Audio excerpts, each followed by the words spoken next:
What's going on, people? We are Tottenham TV here, back again with another player rating show as the Premier League returned on Boxing Day. Spurs faced Brentford in what was a crazy 2-2 draw on the day. I'm here with Brian Daigle to go through all the player ratings of that game.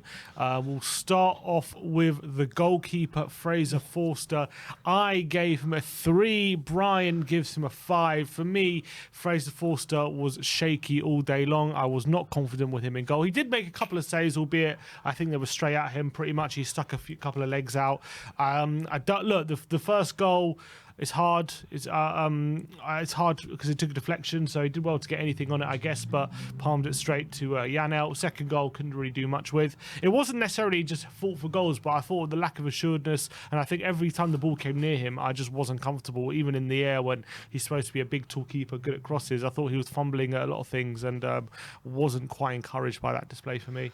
Okay, I can see that. I mean, I gave him a 5 because the goals, like I said, he couldn't do anything about. To make a save for the deflection was a good reaction save. And yeah, you could say about it going out, but I blame that on the lack of defenders anticipating it.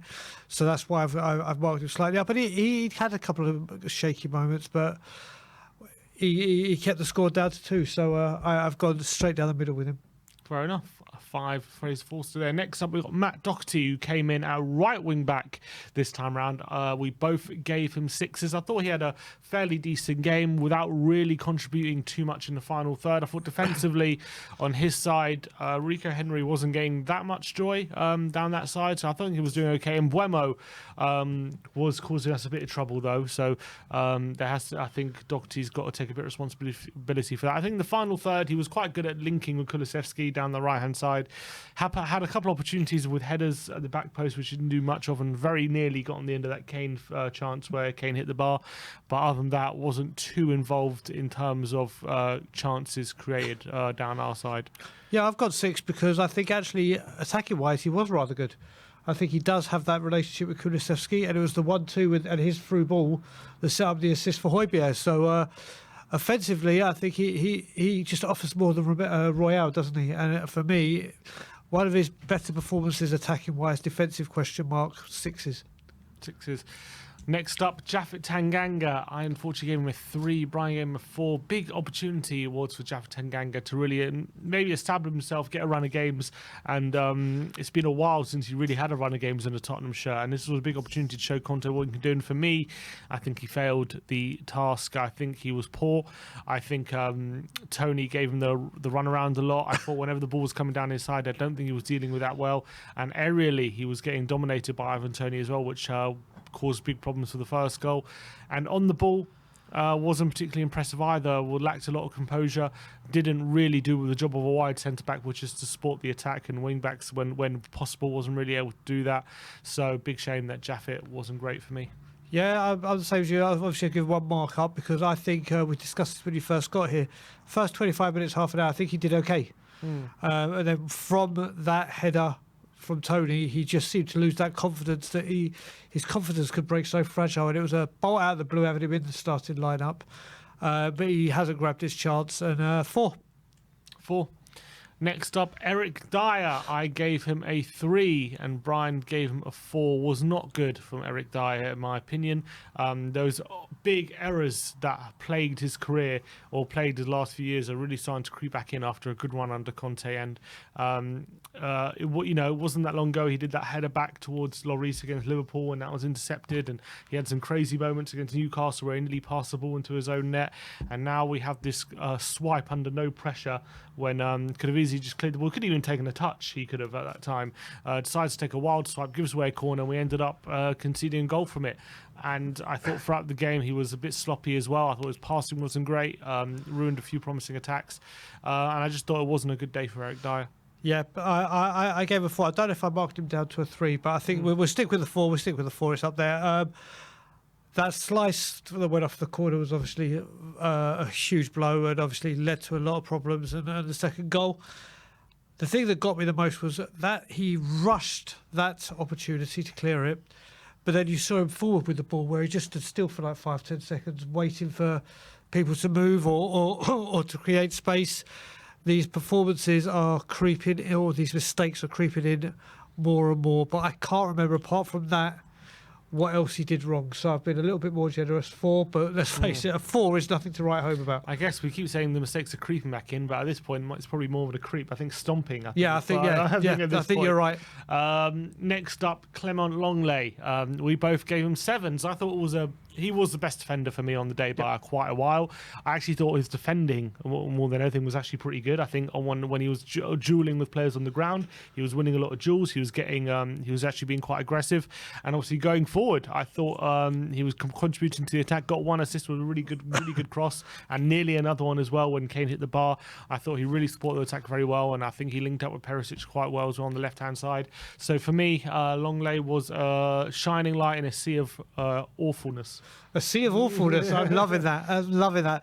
Yeah, for me, I'm still not sold on Longley. Is he the long-term solution? Like, does the loan become permanent? But I was impressed with him yesterday when we needed that bit of quality at 2-0 down. It is. I think we're all talking about how good Harry Kane's header was, but that cross was exquisite. That cross was absolutely sublime, and on the ball he is so assured. And an easy 7 for me, an easy 7. There you go. Next up, Ivan Perisic. Both gave him 7s as well. Playing a left wing back, I thought he was giving the Brentford fullback, I can't remember who was on the day, but I thought he was giving him a torrid time throughout the game. Really, even in the first half, he was one of the only players looking to make something happen. He put some really good crosses into the box as well. Caused Brentford a lot of trouble, and I think he was a nuisance for Brentford. So we gave him a 7. Yep, Perisic. I was very impressed with him in the second half. Going forward, his range of crosses and the positions he puts them in are just, again, outstanding. And he really started growing into that game. And do you know what? If that game had another 10-15 minutes left, you could see an assist coming from Perisic down the left. He really was getting a stranglehold on the game. And yeah, easy 7 again. Next up, Yves Bissouma. We both gave him 4s. Wasn't a great display for me on the day. Playing in the double pivot, one of the big question marks going into this game was whether Bissouma could adjust his formation, because he hasn't really seen the best of him in this formation. Unfortunately, I don't think we again saw the best of him in this formation. I felt like he wasn't contesting enough duels. When he did get the ball, he wasn't being proactive and confident enough on the ball to turn and get forward. He was caught on the ball in a very dangerous area when they had a goal ruled out for offside. He got a bit of luck with that. Second half, I thought he improved once we went 2 goals down and he had a bit more time and space on the ball and he wasn't being pressed as intensely. He saw a bit of a better Bissouma, but I thought for the first hour he was pretty poor. Yeah, but he's flattering to deceive whenever he gets a full 90 minutes or starts, let's say, rather than full 90 minutes. Grew into the game, but he is just looking very, very sloppy when getting the opportunities. Very lucky that even Tony was adjudged correctly to be offside before half-time to go in 2-0. And it's just concerning that when he comes on from the bench, he's having an impact. But when he gets his opportunity to play, whether it's by default or he's earned that spot, he is not grabbing this opportunity. And it's concerning. But yeah, 4. All right, 4 for Bissouma. But his partner, Pierre Højbjerg, we both given him a 7, and I thought it was a good display from him after a string of fairly average displays leading up to the World Cup, and then obviously a fairly poor World Cup. We questioned how he would come back into the season, but he started it very strongly. I thought putting in a lot more tackles in than Bissouma was. I thought defensively he was a lot more engaged, and obviously going forward I actually think he was setting up chances. He obviously scored the goal. He had 3 key passes throughout the day as well, so good all action display from Højbjerg. It's another. We were speaking earlier on the Good Morning stream, and we're saying that Conte trusts Dyer, but look what's happening, and you know Conte trusts and loves Højbjerg, and you see what he's doing.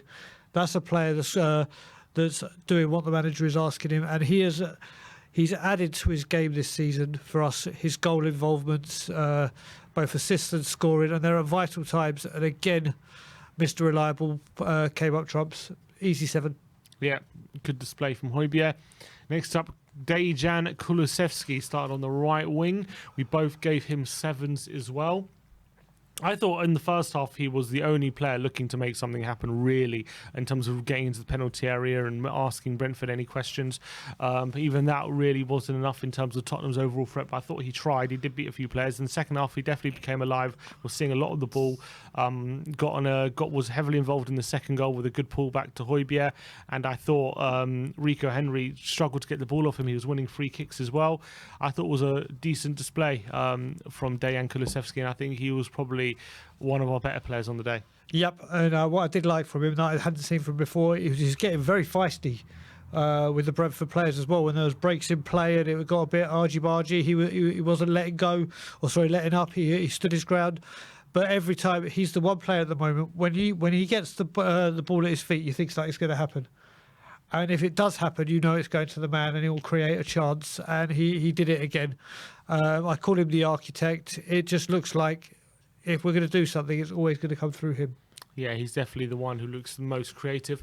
Next up, Harry Kane. Both gave him sixes. Obviously got back into the scoring charts after that penalty miss at the World Cup. It was a brilliant header after rising to Clement Lenglet's brilliant cross.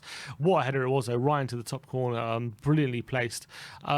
So close to a second as well, when a header getting in front of David Raya and it hitting the crossbar, so close to a second goal.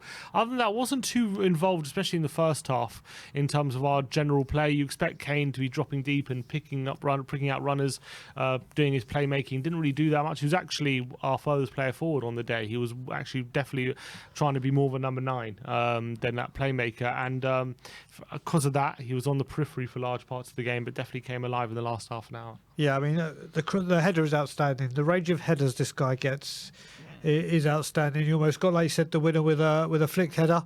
But as I said to you before, with that first half stat where he was the player on the pitch that had the least amount of touches, including the 2 goalkeepers, this is Harry Kane we're talking about. And yeah, he was very quiet for bits, and some of his passing was off as well. But the header he took extremely well. That's why 6s. Okay, last of the starting 11, we've got Heung-min Son. Both gave him a 5. Had 3 shots on target on the day, but unfortunately none were really threatening the goalkeeper. The last one maybe giving him the most test, but it was a good save from David Raya in the end. All shots pretty much from outside the box. Second half he became a bit more lively, trying to break into the space, but there was limited space for him to break into. First half very ineffectual, easily seen out the game, and I felt like it was a disappointing overall display from Heung-min Son. But he had his moments to look lively, but unfortunately it wasn't enough to really hurt Brentford in the end. There isn't much more I can say apart from that. The only thing I will say is, like I said, second half he did get more central and seemed like he wanted to get involved and was trying to do things. It just wasn't coming off for him. All right, last of the playing staff, it's going to be Davinson Sanchez, who came on for the last 20 minutes again of the game. I gave him a 6. Brian gave him a 5. I thought he was better than Tanganga. I thought he shortened things up a bit when he came on, and I was a lot more comfortable with him there than I was with Tanganga, to be honest. But wasn't the perfect cameo. They got in a couple of times when he was on the pitch, but I thought it was an improvement. It was, and I'll tell you now, me and Ash Massive were in the studio, and if that volley had got in the top bins, oh my God, yeah, then he might be getting a 12, or God knows what would happen to this studio. I just remember the first time he came on, he tried to touch the ball, he overhit it and almost knocked it out for a throw-in. He was solid enough, but he didn't do anything of great importance, so I've gone straight down the middle with a 5. Last rating is Antonio Conte, 6s all round. Again, another slow start, more poor, sloppy passing and being lethargic and not being energetic enough at the start of games, which is really frustrating to see, and it's a problem that he hasn't sorted out yet. On the flip side, very often we are coming back and we are showing good character, and he has to have praise for that as well and trying to find solutions. But at the moment, the way we're starting games is disappointing, and Conte has to take some responsibility for that. I think he's doing the best he can with what he has at the moment, and the defence simply isn't up to it right now. Absolutely, taking every single word I was going to say. and said it. There's not much more to say, is there really? We just need to work out why the second halves can't be displayed in the first half, or at least even 50% of what we're doing in the second half. It needs to be resolved, and he's had quite a few games where we've been in this scenario and it hasn't been fixed. So that needs to be worked on. Okay, that is all for the player ratings. Let us know in the comment section below what you think of the player ratings we have given to the squad. Are we too harsh? Are we too fair? What do you reckon? Let us know in the comment section below. But thank you for joining us. Like, subscribe, and comment. And as always, come on, you Spurs.